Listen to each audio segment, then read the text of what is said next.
Hello, bachcho, let's see question. In order to get the atmospheric data from the sky, equipments are sometimes tied to the balloon and let it to rise the expected height.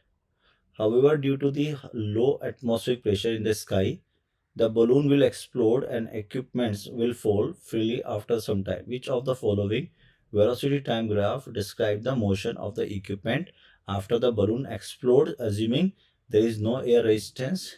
Take the downward direction negative.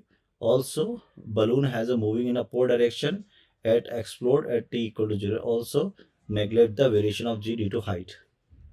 तो बच्चों basic अगर अपन देखें यहाँ पर तो की concept क्या है, ये मोशन अंडर ग्रेविटी हो गया आपका, मोशन अंडर ग्रेविटी, और हमने प्रोजेक्ट किया इसको from certain height, projected from certain height,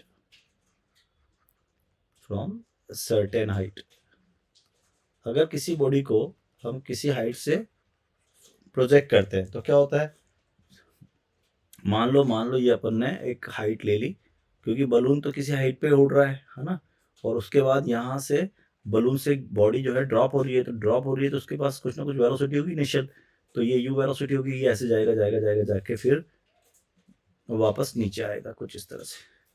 तो हमको वीटी ग्राफ ड्रॉ करना है, तो वीटी ग्राफ कैसे ड्रॉ करूँगा देखना बच्चों, मुझे वीटी ग्राफ ड्रॉ करना है। तो वीटी ग्राफ कैसे आएगा, टी इक्वल टू 0 पर उसके पास कुछ अपवर्ड्स वेलोसिटी होगी कुछ इस तरह से, अपवर्ड्स वेलोसिटी, फिर वो अंडर ग्रेविटी गिरेगा, सो v इक्वल टू किसी भी टाइम पे उसकी वेलोसिटी लिखी जाएगी v equal to u minus G T. तो ग्राफ कैसा आएगा उसका, स्ट्रेट लाइन, ठीक है, ग्राफ उसका स्ट्रेट लाइन आएगा और g हमेशा नेगेटिव होगा, तो इसका मतलब हमारा जो आएगा बच्चों वो हमेशा ऐसे ही आएगा, ठीक है क्या, किसी टाइम पे जाके उसकी वेलोसिटी 0 हो जाएगी, ये मैक्सिमम हाइट होगा, उसके बाद वो वापस नीचे आएगा तो वेलोसिटी नेगेटिव होती चली जाएगी। सो राइट आंसर हो जाएगा अपने पास थर्ड।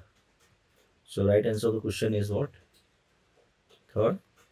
Best of luck.